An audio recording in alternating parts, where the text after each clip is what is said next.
Hello दोस्तों, the hunting story in Hindi में आप सभी का स्वागत है। तो कैसे हैं आप सब? मैं उम्मीद करती हूँ कि आप सब अच्छे ही होंगे। दोस्तों, मेरे चैनल को आपके सपोर्ट और आपके प्यार की बहुत ज़रूरत है, तो आप मेरा चैनल सब्सक्राइब कीजिए और बेल आइकन दबाना बिल्कुल भी ना भूलें, ताकि मेरे हर स्टोरी की नोटिफिकेशन आपको मिलती रहे। अब आते हैं अपनी स्टोरी। दोस्तों, आज की स्टोरी एक ऑटो ड्राइवर राजू की है, जो चारों तरफ से परेशानियों से घिरा था, मगर उसके हौसले ने उसे इन सारी परेशानियों से लड़ने की ताकत दे रखी थी। राजू दिल का बहुत ही साफ और बहुत ही सच्चा इंसान था। साथ ही साथ वो शिव जी का बहुत बड़ा भक्त था। उसका मानना था कि जीवन में कितनी भी बड़ी परेशानियां क्यों ना हो, शिव जी हर परेशानी का हल निकाल ही देते हैं। और जीवन में मुश्किलें कितनी भी चुनौतीपूर्ण क्यों ना हो, सच्ची मेहनत और प्रयास से सब कुछ हल हो ही जाता है। इन्हीं सारी बातों को ध्यान में रखकर राजू बहुत मेहनत करता था, ताकि वो अपने परिवार का भरण पोषण बहुत अच्छे से कर सके। राजू अपने परिवार का इकलौता कमाने वाला सदस्य था। राजू के परिवार में कुल 5 सदस्य थे। खुद राजू, राजू के माता पिता, उसकी एक छोटी बहन और उसकी एक विधवा भाभी। राजू के बड़े भाई की मृत्यु 1 साल पहले ही एक सड़क दुर्घटना में हो गई थी, जिससे घर की आर्थिक स्थिति और भी दयनीय हो गई थी। राजू के भाई की मृत्यु के बाद उसके पिता बहुत ही बीमार हो गए थे। वो बूढ़े तो थे ही, साथ ही साथ वो हार्ट पेशेंट भी थे। बेशक राजू की आर्थिक स्थिति बहुत अच्छी नहीं थी, फिर भी वो इतना कमा लेता था कि वो अपने परिवार का भरण पोषण कर सके, साथ ही साथ अपने पिता के इलाज और दवाइयों का खर्चा भी उठा सके। राजू की परेशानियों की वजह सिर्फ उसकी आर्थिक स्थिति नहीं थी। राजू की परेशानी की वजह एक और भी थी, और वो था उसका मकान मालिक, जो आए दिन राजू को परेशान करता रहता था। राजू जिस घर में रहता था वो घर किराए का था, और उसका मकान मालिक बहुत ही लालची और खुदगर्ज था। वो हर 3-4 महीने पर घर का किराया बढ़ा देता था, जिससे राजू और परेशान होता था। जब राजू इसका विरोध करता तो मकान मालिक बोलता कि अगर किराया नहीं दे सकते तो घर खाली कर दो। साथ ही साथ वो मकान मालिक अपनी किसी भी ज़रूरत के लिए राजू की ऑटो का इस्तेमाल करता और फ्यूल खत्म करके राजू को वापस कर देता। राजू के बोलने पर वो राजू को ही उल्टा सुनाता, जिससे राजू बहुत परेशान हो जाता था। राजू की परेशानियां अभी यहीं ख़त्म नहीं हुई। राजू की छोटी बहन की शादी राजू के बड़े भाई ने तय की थी, जिसने लड़के वालों को दहेज में 2 व्हीलर देने का वादा किया था। लेकिन राजू के भाई की मृत्यु के बाद ये जिम्मेदारी राजू की हो गई, जिसको पूरा करने के लिए राजू ने कई लोगों से लोन ले रखा था। सब कुछ ठीक ही चल रहा था कि एक दिन अचानक राजू को उसकी माँ का कॉल आया। माँ ने रोते हुए राजू से कहा कि उसके पिता की तबीयत अचानक खराब हो गई है, जिसके कारण उसके पिता को हॉस्पिटल में एडमिट करना पड़ा। यह सुनकर राजू भागता हुआ हॉस्पिटल पहुंचा। जब वो हॉस्पिटल गया तो डॉक्टर ने राजू से कहा कि उसके पिता की हालत बहुत गंभीर है और जल्द से जल्द उनका ऑपरेशन करना पड़ेगा, जिसके लिए राजू को कम से कम 2 लाख रुपयों की ज़रूरत पड़ेगी। राजू आर्थिक तौर पर कमज़ोर तो था ही, लेकिन जब उसने ये सुना तो वो अंदर से हिल गया। फिर उसने जब अपनी माँ की तरफ देखा तो थोड़ा हिम्मत बांधते हुए कहा, ठीक है डॉक्टर, मैं जल्द से जल्द रुपयों का इंतज़ाम करने की कोशिश करता हूँ। यह सुनकर राजू की माँ राजू से बोली, इतनी बड़ी रकम तू लाएगा कहाँ से? तो राजू ने अपनी माँ को ढाढ़स बंधाते हुए कहा, तू चिंता मत कर, पैसे मैं ले आऊँगा, और शिवजी है ना, सब कुछ ठीक कर देंगे। ये कहकर राजू वहाँ से अपनी ऑटो लेकर चला गया अब राजू पूरे दिन ऑटो चलाता, फिर भी इतने पैसे नहीं कमा पाता जिससे जल्द से जल्द उसके पिता का ऑपरेशन हो पाए। एक दिन राजू सुबह सुबह शिव मंदिर से पूजा करके निकल ही रहा था कि रास्ते में उसका एक बचपन का दोस्त विनोद मिल गया। हालचाल पूछने पर राजू ने अपनी परेशानियां बताते हुए कहा, क्या बताऊं यार, पिताजी की तबीयत दिन प्रतिदिन खराब होती जा रही है और मैं कितनी भी मेहनत करता हूँ इतने पैसे नहीं कमा पाता कि पिताजी के ऑपरेशन का खर्च उठा सकूं। मैं जितना भी कमाता हूँ वो पिताजी की दवाइयाँ, घर के खर्चे और लोन चुकाने में चले जाते हैं। अब तू ही बता, ऐसे में मैं पिताजी के ऑपरेशन के पैसे कैसे जमा करूं? समझ ही नहीं आ रहा है कि क्या करूं। कभी कभी सोचता हूं कि ये ऑटो बेचकर कोई नया काम शुरू कर लूं, मगर मुझे ऑटो चलाने के अलावा कुछ भी नहीं आता। ना ही मैं इतना पढ़ा लिखा हूं कि कोई जॉब कर पाऊं। ये सुनकर राजू का दोस्त विनोद बोला, तू इतना क्यों परेशान हो रहा है? इस ऑटो को बेचने की कोई ज़रूरत नहीं है, तू इस ऑटो से ही पैसे कमा सकता है। तो राजू बोला, कैसे? तो विनोद ने कहा, तू एक काम क्यों नहीं करता? तू रात को भी ऑटो क्यों नहीं चलाता? जितने पैसे तू दिन भर ऑटो चलाकर कमाता है, उससे दुगने पैसे तू रात में ऑटो चलाकर कमा सकता है।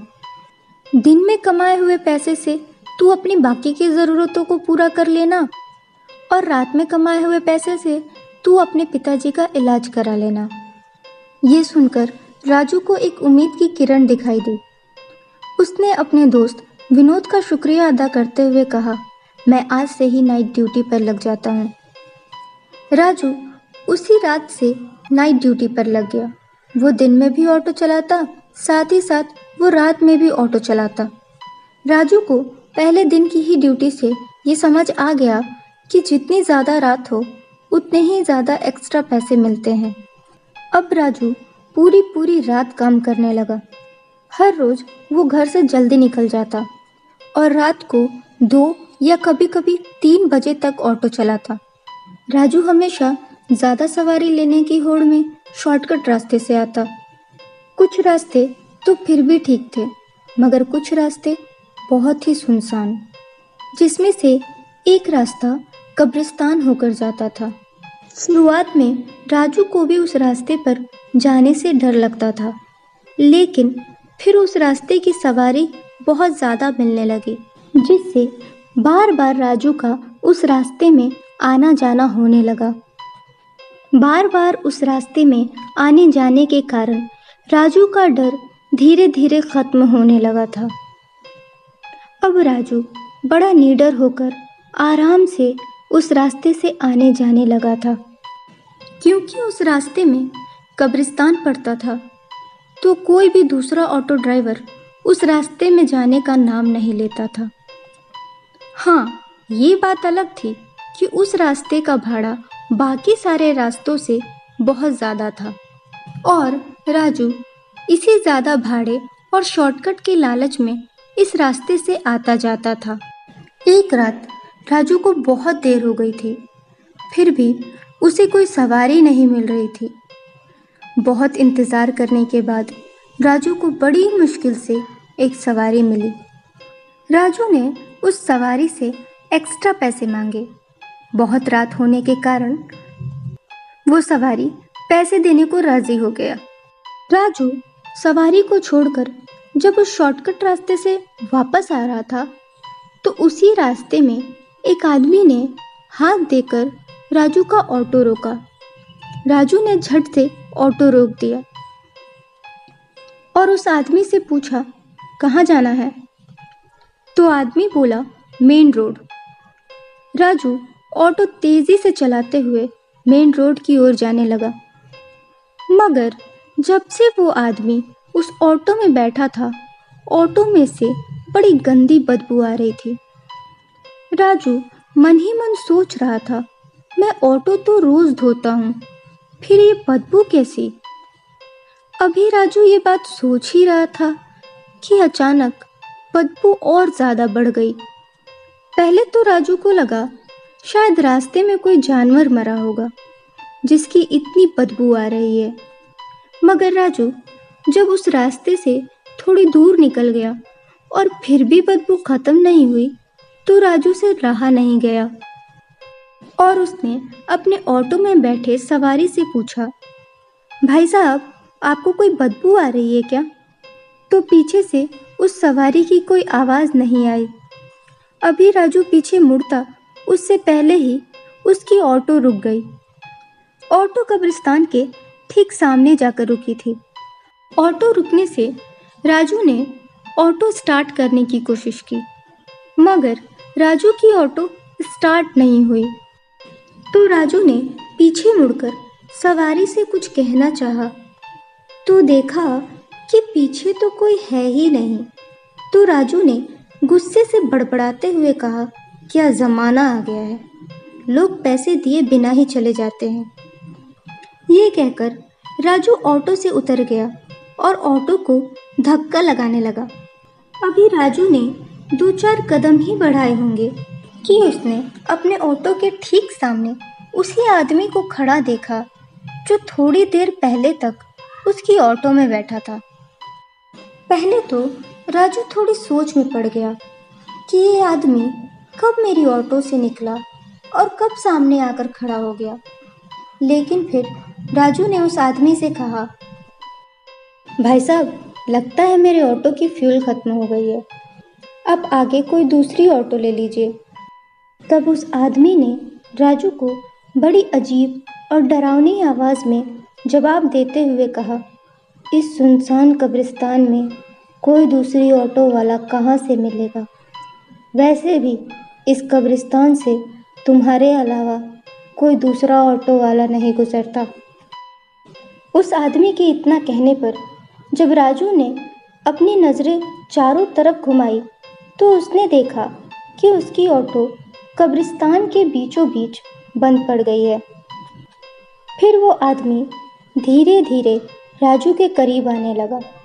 जैसे जैसे वो आदमी राजू की ओर बढ़ रहा था, वैसे वैसे वो बदबू और तेज़ बढ़ने लगी। राजू समझ गया कि ये बदबू इसी आदमी से आ रही है। राजू ने जब उस आदमी की तरफ गौर से देखा तो वो डर से कांपने लगा। राजू ने देखा कि उस आदमी के दोनों पैर पीछे की तरफ मुड़े हैं। राजू समझ गया ये कोई भूत है। राजू वहाँ से भागने लगा, मगर वो आदमी राजू के सामने आकर खड़ा हो गया और बोला, आज मैं तुझे नहीं छोड़ूंगा, आज तो तेरा मरना तय है। ये कहकर उसने राजू का गला पकड़ लिया। लेकिन उस भूत ने जैसे ही राजू का गला पकड़ा, उसने एक झटके में ही राजू का गला छोड़ दिया, जैसे उस भूत को कोई बिजली का झटका लग गया हो।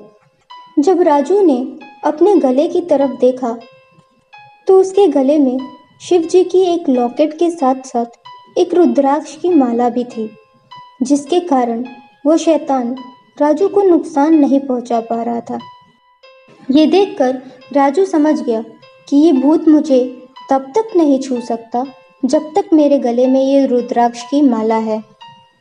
और राजू ने ज़ोर ज़ोर से शिव जी का जाप करना शुरू कर दिया और गिरते पड़ते भागते हुए राजू अपनी ऑटो में बैठ गया और ऑटो स्टार्ट करने की कोशिश करने लगा। मगर वो भूत उसके ऑटो के सामने आकर खड़ा हो गया, जिसको देखकर राजू और डर गया। उसको समझ नहीं आ रहा था कि अब वो क्या करे। राजू ने शिव जी का नाम लेकर ऑटो स्टार्ट तो कर दिया था, मगर उसे समझ नहीं आ रहा था कि अब वो ऑटो आगे कैसे बढ़ाए, क्योंकि ऑटो के सामने वो भूत खड़ा हो गया था। राजू ने सोचा, आज तो मुझे शिव जी के अलावा कोई नहीं बचा सकता। इसीलिए उसने शिव जी का नाम लिया और ऑटो बड़ी तेजी से उस भूत के ऊपर चढ़ाते हुए वो वहाँ से निकल गया। राजू ने पीछे मुड़कर भी नहीं देखा। राजू वहां से शिव जी का नाम लेते हुए सीधा अपने घर पहुंचा। उसने अपने साथ हुई सारी घटना अपनी माँ को बताई, तो माँ ने अगले ही दिन मंदिर जाकर राजू से शिव जी का जाप कराया। उस दिन के बाद राजू जैसे उस कब्रिस्तान के रास्ते को भूल ही गया हो। कोई चाहे कितना भी भाड़ा क्यों ना दे, राजू उस कब्रिस्तान के रास्ते से कभी नहीं जाता।